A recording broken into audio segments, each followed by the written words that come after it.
Hey, welcome back to my channel, and today we are going to be discussing why beauty professionals are running back to their 9-to-5 jobs. So if that interests you, make sure you go ahead and stick around, hit that subscribe button and that like button so you don't miss out on any more of my videos.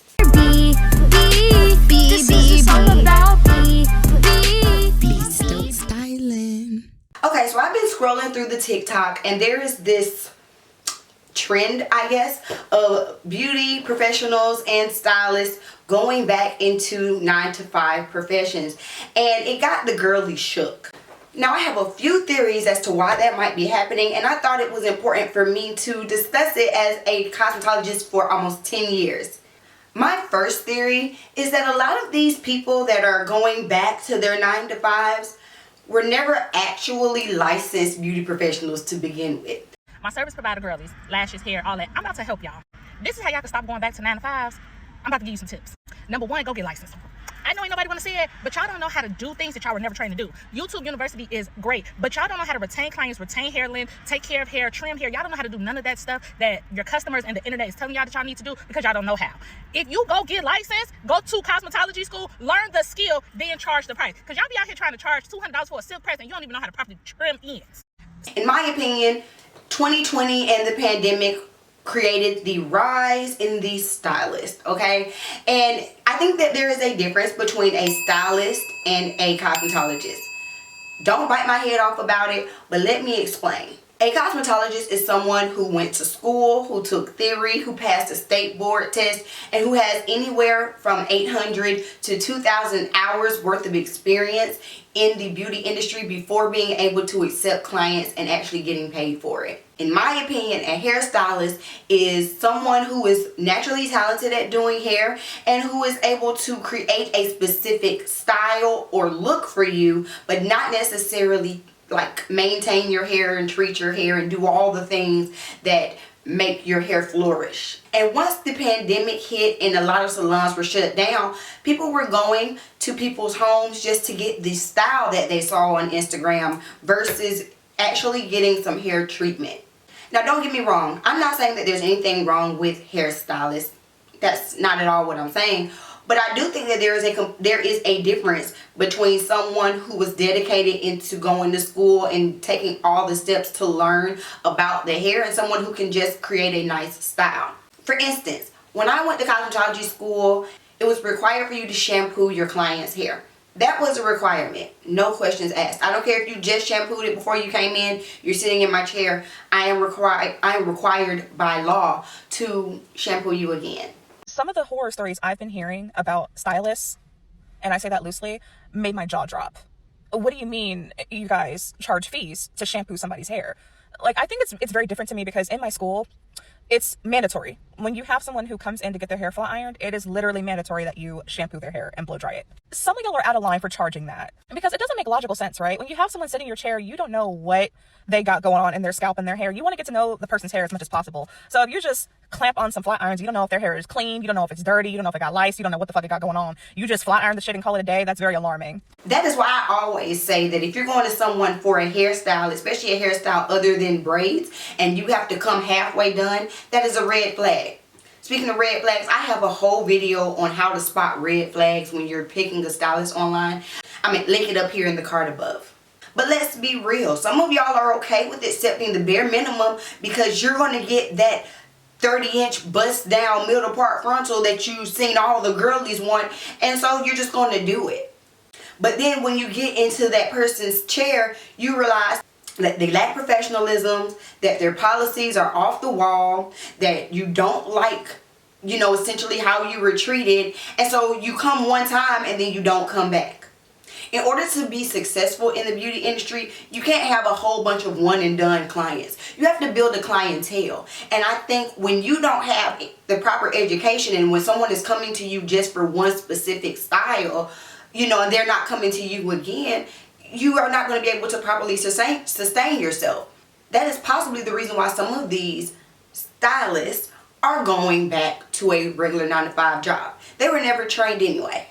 Think about it. If you spent thousands of dollars to get your licensure in cosmetology, why would you go to, Barry's bondsman, I don't know, to get a job versus getting into a salon and building a clientele and getting that $20,000 plus dollars over and over and over and over again, doing what you were skilled to do. So when I see these stylists talking about they're going back to 9-to-5 jobs, to be honest with you, I'm actually happy, because I feel like the beauty industry has been so diluted. I feel like it's been diluted, and I feel like the value has gone down, and for a lot of these stylists, the bar is in hell.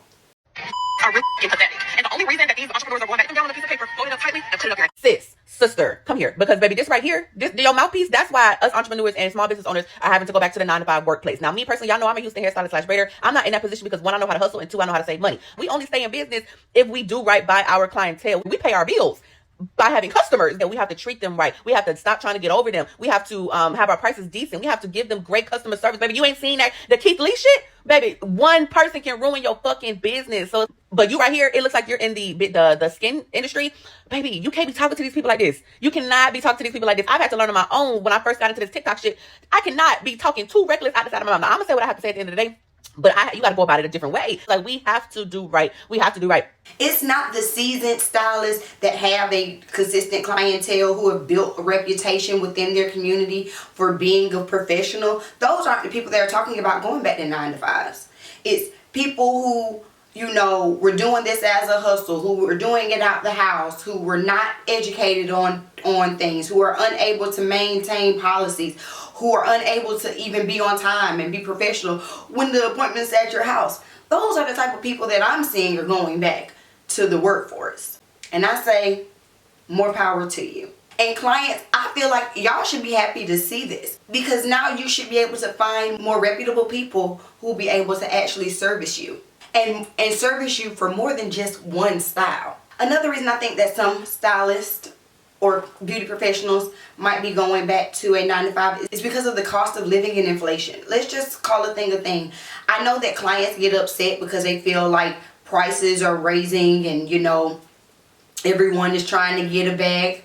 I talked about that in my Black Stylist videos. Again, another video I'll link up in the cards. But I know that, like, everyone thinks we're trying to get a bag. But cost of living has gone up significantly. Even products have gone up. A hairspray that might have been $6, you know, in 2018 is like $15 now. So things are increasing on everybody's end, and we have to find a way to make ends meet. So that could be a reason. Another reason why stylists might be going back to 9-to-5s is because, in all honesty, doing hair is taxing.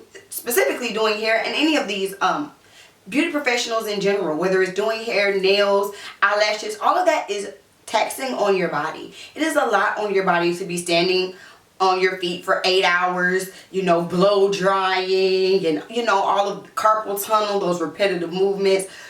When you have braiders, all of that stuff, it is hard on your body. That's why if you are a beauty professional, you have to have a retirement plan. Like, I didn't necessarily think of that 10 years ago when I first got into the industry. I know older stylists say, of course, you know, have an exit plan, have an exit strategy, but sometimes you don't think about it when you're just enjoying, you know, doing the sew-ins or doing the ponytails or whatever it is that you're doing. You don't think about how after a while your body hurts, your body breaks down. So that could be another reason why, you know, beauty professionals are going back to 9-to-5s. Honestly, right now, I believe the beauty industry is shifting, not just post-pandemic, but because of things like YouTube, because of things like TikTok, and a lot of people are doing things themselves. So in order for someone to stop doing what they can look online and figure out how to do for themselves and come to your chair, there has to be a certain level, I believe, in order to maintain the clientele. There are a lot of women out here who would just rather forego the stress of trying to deal with stylist policies and, you know, find a time to book and all that stuff and do it for themselves. And that could be discouraging for the people in the industry. But if you are a well-educated, talented stylist, then this is the perfect stomping ground for you. As long as you are providing excellent services and treating your people right, you can still make a killing in this industry, even in 2024. So I say, do not be discouraged if you are a beauty professional, especially if you are someone who took the time to go get licensed. This is your time to strike. Clients are tired of dealing with the BS, so be that exception to the rule. Be that stylist that they can't stop raving about. Be that nail tech that they can't get enough of and that they pre-book for. Be that lash tech that slays every single time and is always on time and is never an issue. And I guarantee you that you will make all the funds you need and you will not have to go back to a 9-to-5 job.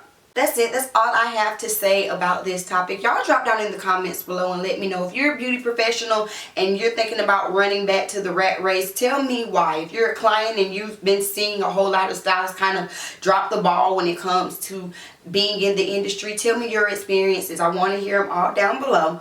And also, if you like my little sweatshirt, you guys, make sure that you support. This is the latest collection from my merch line. It's called Handle with Care, honey. And that means anything. That means your hair, your money, your feelings, your finances, whatever, baby. Handle it with care, baby, okay? So, if you would like to shop that, it's linked down below. And I think that's it.